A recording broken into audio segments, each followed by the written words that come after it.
오늘 새벽 경남 진주에서 5명이 숨지고 13명이 다치는 사건이 벌어졌습니다. 한 남성이 자신의 집에 불을 지르고 뛰쳐나오는 주민들을 향해서 흉기를 휘두른 건데요. 자, 그 이유가 뭐였을까요? 전문가와 얘기 나눠보겠습니다. 이웅혁 건국대 경찰학과 교수 전화 연결돼 있습니다. 교수님 나와 계시죠? 예, 안녕하십니까? 예, 어떻게 이런 일이 일어나는지 모르겠습니다. 그러니까 불을 본인이 지르고 불이야 소리를 지른 다음에 놀라서 뛰쳐나온 사람들을 향해서 흉기 범죄를 저질렀다. 이런 얘기인 거죠, 지금? 네, 그렇습니다. 상당히 그 계획성이 다분한 것이 아닌가 추정이 되고요. 예. 과거 10년 전에 발생했던 그 논현동 고시원 참사 사건을 그 방불케 합니다.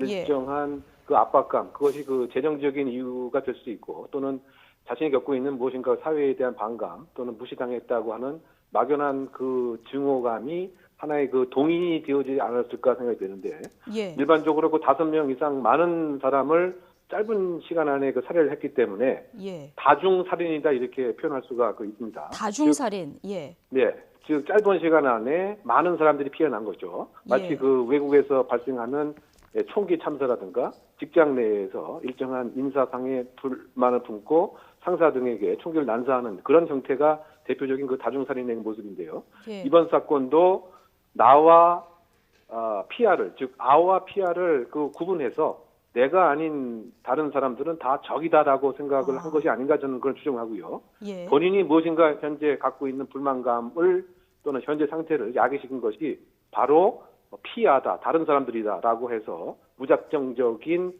공격 행위를 한 다중살인의 모습이 아닌가 이렇게 추정됩니다. 그렇군요. 그럼 본인의 불만으로 인한 어떻게 보면 묻지마 범죄의 일종이라고 볼 수 있을까요? 여기서 이제 묻지마라고 하는 것이 과연 이제 예. 동기가 무엇이냐에 관한 것인데, 네. 제3자가 생각했을 때는 이 동기를 이해하지 못하는 그런 이상 동기다라고 하는 측면에서 묻지마이겠지만, 네. 아마 이제 이 사람의 입장에서는 설령 왜곡된다고 하더라도 무엇인가 공정치 못한 무엇이 있다거나 뭐 예. 이런 그 동기가 분명히 있겠죠. 이를테면 네. 그래서 그 과거에도 그 숭례문에 방화한 이런 사건도 예. 70대 그 노인이 토지 절차에 보상에 있어서 불만을 품고 그 숭례문에 불을 놓았던 그 같은 행위도 이제 마찬가지 형태로 봐야 되는데요. 네. 어쨌든 동기가 무엇인가를 밝히는 것이 수사의 가장 중요한 초점이라고 생각이 됩니다. 예, 아마 경찰 수사도 지금 이 부분에 초점이 맞춰지는 것 같은데요.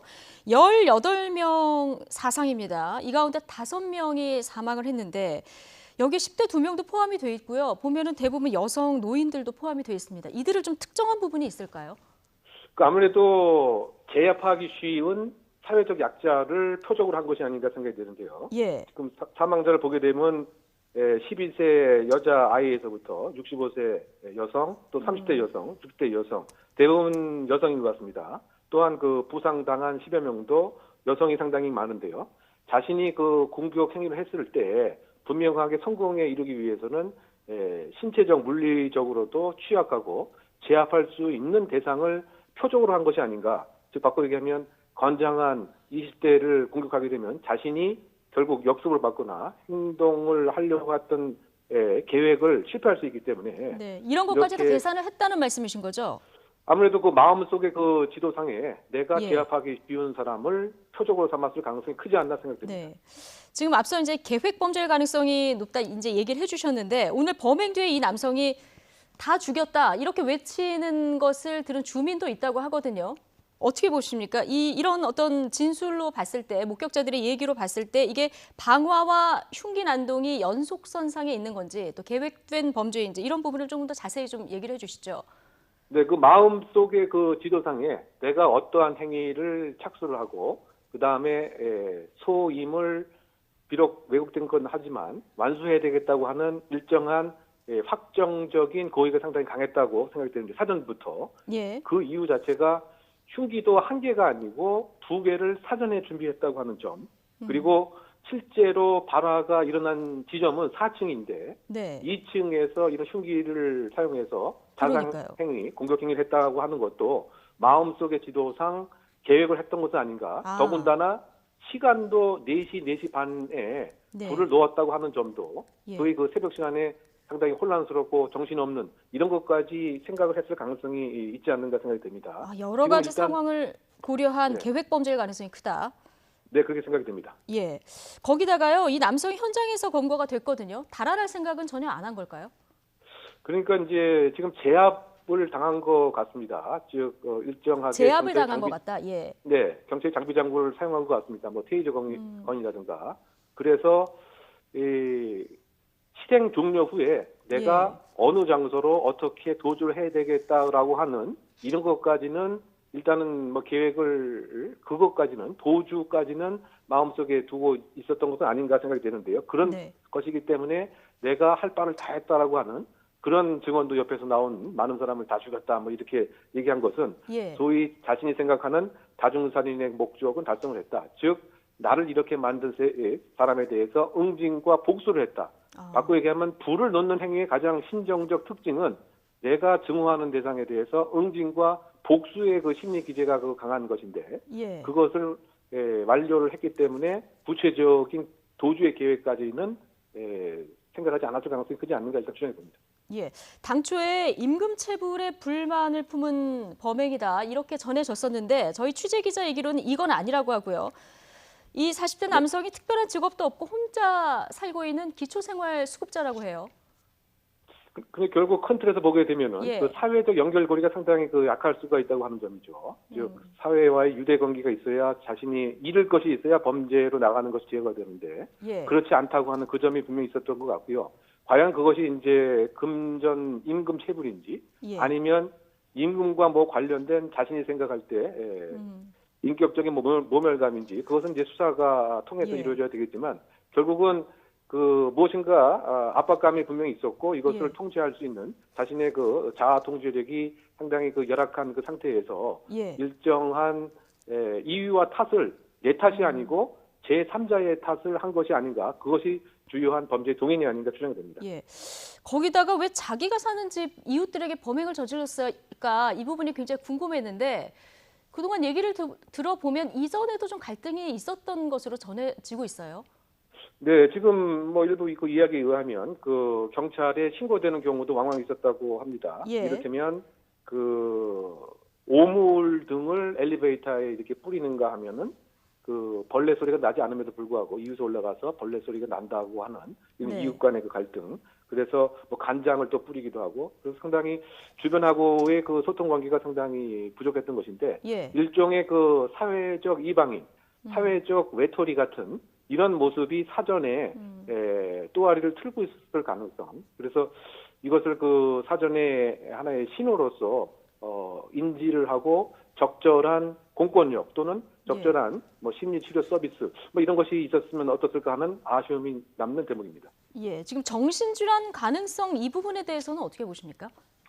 지금 공식적인 이제 그 지자체에 정신병력이 있는 자로 등록이 되어 있는 것은 아니라고 합니다.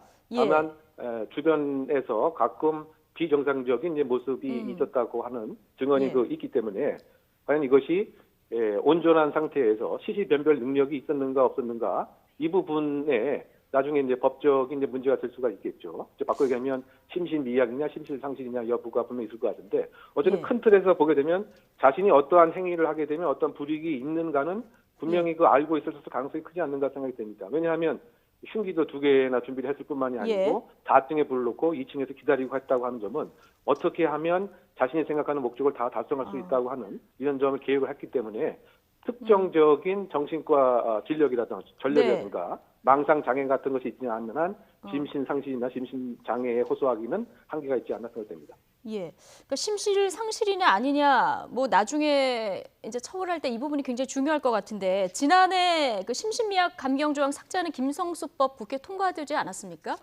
네네. 자, 만약에 정신질환이 있었고 감정 결과 또 심신 상실로 밝혀질 경우에 이 부분이 앞으로 조금 달리 적용이 되는 부분이 있을까요?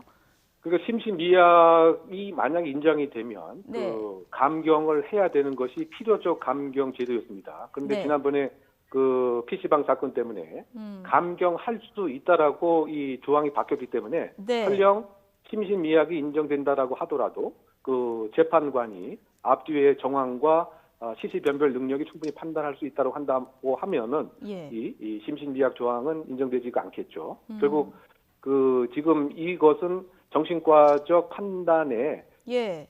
법관이 반드시 따라야 되는, 기속해야 되는 이런 문제가 아니기 때문에 결국 판사의 재량이겠군요. 네, 그렇다고 생각됩니다. 예. 지금 해당 아파트 주민들 굉장히 불안하실 것 같은데요. 지금 이분들에게 가장 필요한 건 어떤 걸까요? 결국 이 사건을 직접 경험을 했기 때문에 그 외상 후 스트레스성 장애라고 하는 이런 심적인 장애가 분명히 있었을 가능성이 있기 때문에 예를 들면 그 지자체에서 또는 뭐 중앙정부 차원에서도 예. 아파트에 거주하는 이런 주민들에 대해서 심리 그 치료 서비스가 분명히 있어야 되지 않는가 생각이 되고요. 예. 이 아파트 주민 이외에도 이 동네에 있는 이 분들에게서도 심리적 외상을 사전에 치유할 수 있는 심리 서비스도 가동할 필요가 있다고 생각됩니다. 예. 지금 뭐 횡설수설하고 있고 진술도 거부하고 있다고 하는데 경찰 수사 좀 지켜봐야 될 것 같고요. 사회에 대한 불만 표출돼서 우발적 살인 저지르는 비중 점점 높아지고 있는데 여기에 대한 어떤 해법도 좀 찾아봐야 될 것 같습니다. 이용혁 네, 건국대 경찰학과 교수와 얘기 나눠봤습니다. 교수님 고맙습니다. 네네.